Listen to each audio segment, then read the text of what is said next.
नमस्कार दोस्तों, आप सभी का स्वागत है हमारे YouTube channel BCS basic physics में। आज के इस वीडियो में आप देखेंगे समांतर प्लेट संधारित्र की धारिता जब दोनों प्लेटों के मध्य अलग अलग मोटाई वाले अलग अलग पराविद्युतांक वाले पराविद्युत माध्यम भरे हुए हो। हमने हेडिंग डाल रखी है कि समांतर प्लेट संधारित्र की धारिता क्या होगी जब प्लेटों के बीच में हम विभिन्न मोटाई वाले अलग अलग पराविद्युत माध्यम भर दें। देखिए, हमने इससे ठीक पहले जो वीडियो बनाया है उसमें ये देखा है कि जब समांतर प्लेट संधारित्र की प्लेटों के मध्य आंशिक रूप से कोई पराविद्युत माध्यम भर दें, यदि पूर्ण रूप से भर दें तब उसकी धारिता का फॉर्मूला पढ़ा, आंशिक रूप से पराविद्युत माध्यम भर दें तो पढ़ा। अब इस वीडियो में आप देखेंगे कि अलग अलग मोटाई के और अलग अलग पराविद्युतांक वाले पराविद्युत माध्यम हम किसी समांतर प्लेट संधारित्र की प्लेटों के मध्य भरेंगे। उस कंडीशन में उससे संधारित्र की धारिता क्या होगी। देखिए, हम एक संधारित्र यहां पर लेकर चल रहे हैं। ये जैसे हमारे पास में कोई समांतर प्लेट संधारित्र है, थोड़ा सा बड़ा मैं इसको बना लेता हूं ताकि हमें आराम से समझ में आ सके। यह हमारे पास में समांतर प्लेट संधारित्र है जिसकी प्रत्येक प्लेट का क्षेत्रफल कैपिटल A के इक्वल है और दोनों प्लेटों के बीच की जो डिस्टेंस है वो स्मॉल d के इक्वल है। दोनों प्लेटों पर समान परिमाण तथा विपरीत प्रकृति का आवेश मौजूद है। ये हमने दोनों प्लेटों के बीच की डिस्टेंस ली है। अब हम यहां पर अलग अलग मोटाई वाले कि जैसे ये हमारे पास में एक पराविद्युत माध्यम है, ये दूसरा वाला पराविद्युत माध्यम है, ये तीसरा पराविद्युत माध्यम है, ये चौथा पराविद्युत माध्यम है। आप चाहें तो इसका व्यापक रूप भी यहां पर लेकर चल सकते हैं। जैसे n यहां पर पराविद्युत माध्यम भरे हैं तब आप डॉट डॉट लगाकर अंतिम वाला पराविद्युत माध्यम यहां पर हम दिखा देंगे। देखिए विद्यार्थियों, मैंने यहां पर क्या किया, थोड़ा सा स्पेस देकर डॉट डॉट करके हम दिखा देंगे कि ये ऐसे ही पराविद्युत माध्यम भरे हुए हैं। n पराविद्युत माध्यम भरे हुए हैं। पहला जो पराविद्युत माध्यम है इसकी जो मोटाई है वो हम T1 कंसीडर कर लें, दूसरे पराविद्युत की T2 कंसीडर कर लें, तीसरे की T3, चौथे की T4 और जो लास्ट वाला है n पराविद्युत माध्यम आपने भरे हैं तो जिसकी मोटाई हमने Tn कंसीडर कर ली है। पहला जो पराविद्युत माध्यम है इसका जो पराविद्युतांक है वो हमने एप्सिलॉन r1 कंसीडर कर लिया, दूसरे माध्यम का पराविद्युतांक एप्सिलॉन r2, तीसरे का एप्सिलॉन r3, चौथे का एप्सिलॉन r4 और nवें का एप्सिलॉन rn हमने कंसीडर कर लिया है। इन पराविद्युत माध्यमों को अलग अलग दिखाने के लिए हम इनके मध्य कुछ पट्टिकाएं इस तरीके से निर्मित कर रहे हैं कि जैसे ये पहला पराविद्युत माध्यम है, ये दूसरा पराविद्युत माध्यम है। अलग अलग दिखाने के लिए हमने ये लाइनें यहां पर बनाई है। ये तीसरा पराविद्युत माध्यम है, इनको हम इस तरीके से रिप्रेजेंट कर रहे हैं। और ये जैसे हम कंसीडर कर लें हमारे पास में ये nवां पराविद्युत माध्यम है। nवें पराविद्युत माध्यम को मैंने इस तरीके से दिखा दिया है। आप लोगों को भी ये अच्छे से समझ में आ रहे होंगे। देखिए विद्यार्थियों, अलग अलग इनकी मोटाई है और इनकी जो पराविद्युतांक है वो भी भिन्न भिन्न है। एक बार आप डायग्राम को फिर से समझ लेंगे। देखिए, प्रत्येक प्लेट का क्षेत्रफल कैपिटल A के इक्वल है। मैं यहां पर पुट भी कर देता हूं आप लोगों के लिए। ये संधारित्र की प्लेटों का क्षेत्रफल की हम बात कर रहे हैं। संधारित्र की प्रत्येक प्लेट का क्षेत्रफल, प्रत्येक प्लेट का जो क्षेत्रफल है वो हमने कंसीडर कर लिया है विद्यार्थियों कैपिटल A के इक्वल दोनों प्लेटों के मध्य की दूरी, दोनों प्लेटों के मध्य की दूरी हम कंसीडर कर लेते हैं स्मॉल d के इक्वल। ये हमने ले ली है। इसके साथ में हम प्रत्येक प्लेट पर उपस्थित आवेश Q लेकर चलेंगे। हालांकि हम इस तरीके से करेंगे कि उस Q की आवश्यकता पड़ेगी अंत में जाकर पड़ेगी। हम क्यों लेकर चल रहे हैं, मैं आप इसको ध्यान में रखेंगे कि जो प्रत्येक प्लेट है उस पर आवेश, प्रत्येक प्लेट पर आवेश कितना होगा वो हमने कंसिडर कर लिया, क्यू के इक्वल है। और यदि आप पृष्ठीय आवेश घनत्व की बात करें तो हम सिग्मा लेकर चल सकते हैं कि प्रत्येक प्लेट पर जो पृष्ठीय आवेश घनत्व है वो सिग्मा के इक्वल है। अब विद्यार्थी यहां पर हम बात करेंगे कि निर्वात कितनी दूरी में है। निर्वात यहां पर आप लोगों को समझना है कि निर्वात कितना, जो वायु या निर्वात वाला भाग है उसकी मोटाई कितनी है। आप यहां पर समझ भी सकते हैं कि ये वाला जो हिस्सा बच गया है ये निर्वात है, ये वाला हिस्सा जो बच गया है वो भी निर्वात है। और मैं यहां वाले हिस्से को इस तरीके से दिखा देता हूं ताकि आप ये नहीं समझें कि ये भी भाई निर्वात है। क्या निर्वात ये है, निर्वात ये है, इसको आप वायु भी कह सकते हैं। तो वायु केवल इतनी ही दूरी में भरी हुई है। इसका मतलब ये हुआ कि निर्वात या वायु वाले भाग की मोटाई, निर्वात या वायु वाले भाग की मोटाई कितनी होगी, इसकी हमें आवश्यकता होगी। देखिए टोटल जो दोनों प्लेटों के बीच की डिस्टेंस है वो है d, और इसमें से हम परावैद्युत पदार्थों की मोटाई को घटा देंगे और जो कि कितनी है T1 प्लस T2 प्लस इस तरीके से Tn तक जाएगी। तो ये आ गई है हमारे पास में T1 plus T2 plus T3 plus T4 dot dot करके हमने यहां पर पुट कर दिया है Tn।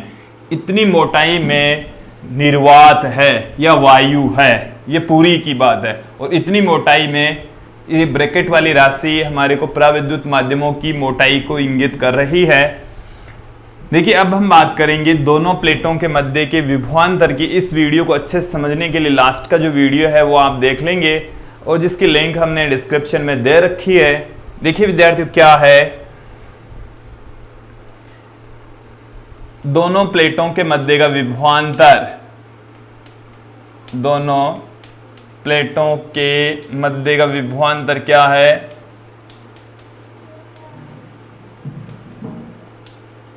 देखिए विभवांतर को हम V से लिख रहे हैं।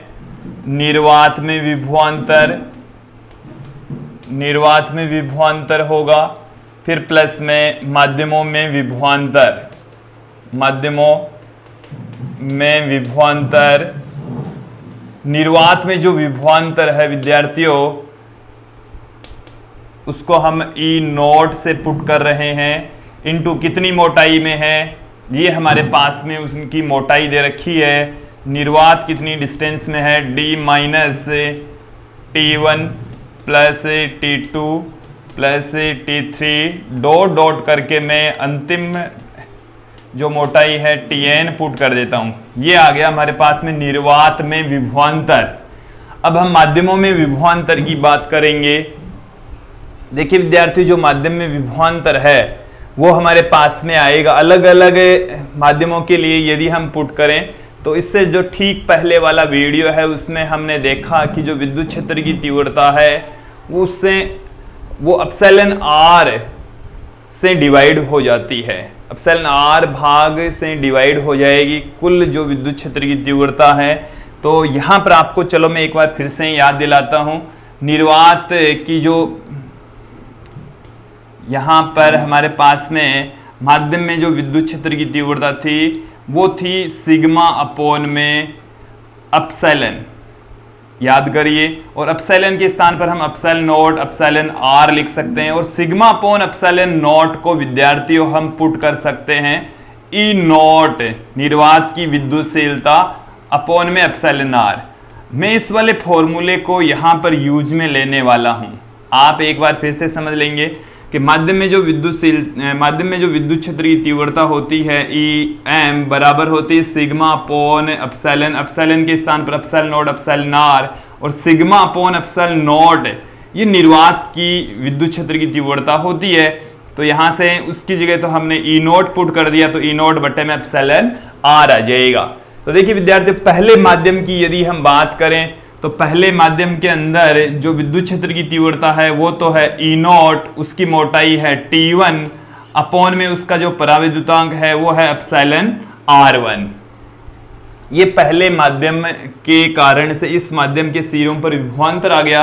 ठीक उसी प्रकार से दूसरे पराविद्युत माध्यम के कारण से जो विभवांतर आएगा उसमें ई नॉट T1 अपॉन में एप्सिलॉन R1। तो सभी माध्यमों के विभवांतर में ई नॉट आएगा। मैं उसको यहां पर कॉमन ले लेता हूं। मैंने कॉमन ले लिया, पहले ही बाहर ले लिया है। आप लोगों को ये समझ में आ गया होगा। फिर ये दूसरे माध्यम के लिए एप्सिलॉन R2 और अंतिम माध्यम के लिए आ जाएगा Tn अपॉन में एप्सिलॉन Rn। आप सभी को ये समझ में आ गया होगा। देखिए यहां से V equal to E naught में यहां से कॉमन ले लेता हूं। अब यहां पर जो शेष रहा है उसको देखिए, D minus T1 plus T2 plus T3 plus dot dot dot Tn, मैंने ब्रैकेट बंद कर दिया है। फिर प्लस यहां से ई नॉट बाहर आ गया है, इनको भी हम एक ब्रैकेट में बंद कर देंगे। T1 upon epsilon R1 plus T2 upon epsilon R2 plus T3 upon epsilon R3, फिर प्लस डॉट डॉट डॉट अंतिम जो पद है वो आएगा Tn अपॉन एप्सिलॉन Rn। ये मैंने यहां पर ब्रैकेट बंद कर दिया है। आप लोगों को ये अच्छे से समझ में आया होगा। अब हम बात करते हैं कि जो ई नोट है उसकी वैल्यू कितनी है। ई नोट की विद्यार्थी वैल्यू है सिग्मा अपॉन एप्सिलॉन नोट, और सिग्मा को हम Q अपॉन में A लिख सकते हैं। तो देखिए ई नोट की हमारे पास में जो वैल्यू है वो है सिग्मा अपॉन में एप्सिलॉन नोट, जिसको हम Q अपॉन में A एप्सिलॉन नोट भी लिख सकते हैं। जो सिग्मा बराबर होता है Q अपॉन में A, तो यहां से आ गया Q अपॉन में A epsilon not.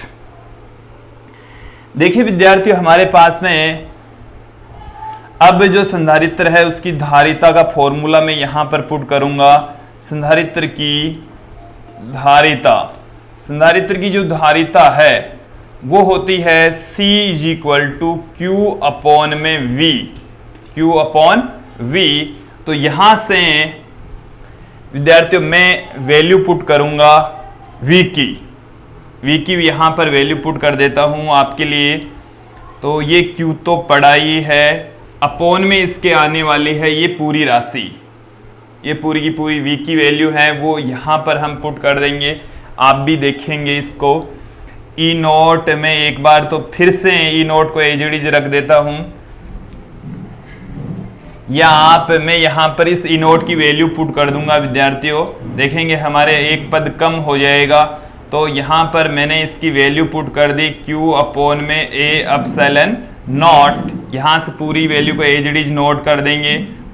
D minus bracket में ये जो वैल्यू है T1 plus T2 plus T3 plus dot dot dot अंतिम जो Tn, फिर प्लस में आने वाला है T1 upon epsilon R1 plus T2 upon epsilon R2 plus T3 upon epsilon R3, और ऐसे ही चलता जाएगा।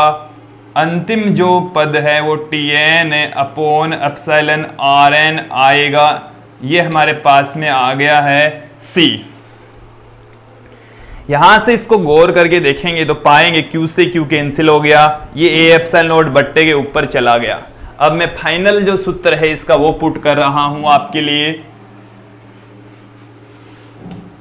देखिए विद्यार्थियों C इक्वल टू क्या निकल कर आ रहा है, A एप्सिलॉन नोट ऊपर चला गया है, अंश में चला गया है, डिवाइड से ऊपर चला गया है।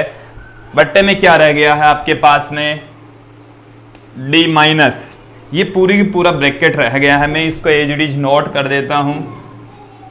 T1 plus T2 plus dot dot dot Tn, फिर plus T1 upon epsilon R1 plus T2 upon epsilon R2 plus dot dot dot Tn upon epsilon Rn। ये मैंने ब्रैकेट बंद कर दिया है यहाँ पर।